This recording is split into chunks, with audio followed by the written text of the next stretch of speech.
venir. Il est 7h21, il est temps de retrouver le Zoom de la rédaction. C'est aujourd'hui la journée mondiale de la sclérose en plaques, Michael. 110 000 personnes sont touchées en France. On vous propose ce matin le témoignage d'Aurélie Bénard. Elle est aide-soignante et habite Sainte-Florine, en Haute-Loire. Atteinte par la sclérose en plaques, elle a dû renoncer à son engagement de pompier volontaire. En revanche, elle continue l'effort physique et la course à pied, sa passion. Elle va disputer l'Ultra Trail de Volvic vendredi prochain, aidée par Thomas Lambert, spécialiste du marathon. Écoutez son histoire qu'elle raconte à Éric Le Bihan. J'ai été diagnostiquée en 2015, lors d'une poussée en fait, où c'est là qu'on a compris, en faisant les examens médicaux, que j'avais cette pathologie. En fait, c'est une atteinte des nerfs. Donc, suivant les nerfs qui sont atteints, ça va être différents symptômes. Dans mon cas, j'ai été paralysée en fait tout le côté droit, comme quelqu'un qui fait un AVC. Donc, j'avais aucune sensibilité, aucune motricité. Je ne pouvais pas parler non plus puisque j'arrivais pas à bouger la bouche. Et donc, j'ai été alitée quelques temps. Et en fait, justement, comme quelqu'un qui fait un AVC, on peut récupérer après. Là, ça a été le même principe pour moi. J'ai récupéré mes capacités assez rapidement. Après, j'ai eu d'autres symptômes, comme les yeux, par exemple, ou la sensibilité au niveau des membres. Mais c'est très aléatoire. La sclérose, on n'en guérit pas aujourd'hui. Non, pas encore. Il existe encore des traitements de fond qui vont permettre de limiter le nombre de poussées qu'on va faire, mais il n'y a pas de traitement curatif. Thomas, pourquoi accompagner ce défi ? Déjà, je trouve que c'est une très belle leçon de vie, dans un premier temps.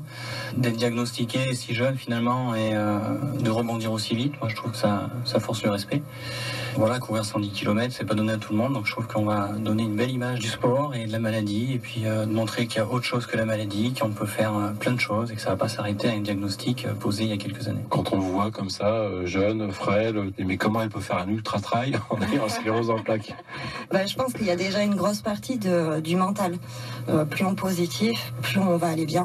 Je pense qu'il y a un gros lien justement entre le mental et les poussées. Après, il y a des périodes où je vais moins bien. Là, on me voit bien, je marche, je cours.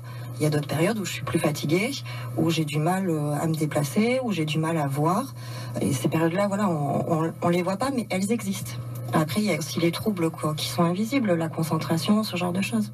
Quand elle m'a dit qu'elle avait la sclérose en plaques, j'ai dit ok, je savais pas trop ce que c'était, ce que ça pouvait avoir comme pathologie, comme effet sur le corps. Et j'ai commencé à regarder et du coup j'ai vu qu'il y avait pas mal d'effets et en fait pudiquement des fois j'ai demandé est-ce que toi ça te fait ça, et donc du coup en fait ça montrait que finalement il y avait beaucoup de manques et que même sur internet ou dans les bouquins on n'avait pas les réponses en fait pour mieux connaître cette maladie. C'est lancé dans ce défi-là en fait de courir pour le sport, pour la maladie et informer aussi un peu les gens sur la sclérose en plaques. On trouve qu'il manque de communication, qu'il n'y a pas assez de communication et que les gens qui sont diagnostiqués n'ont pas connaissance de ces associations et se retrouvent souvent finalement seuls face à leur diagnostic, avec plein d'idées reçues.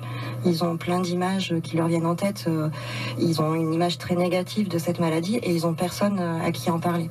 Nous, on trouve que les associations, il y a un gros manque en fait d'accompagnement. C'est ce qu'on aimerait à l'avenir mettre en place, ou au moins aider les personnes justement à se sentir moins seules et à pouvoir rebondir.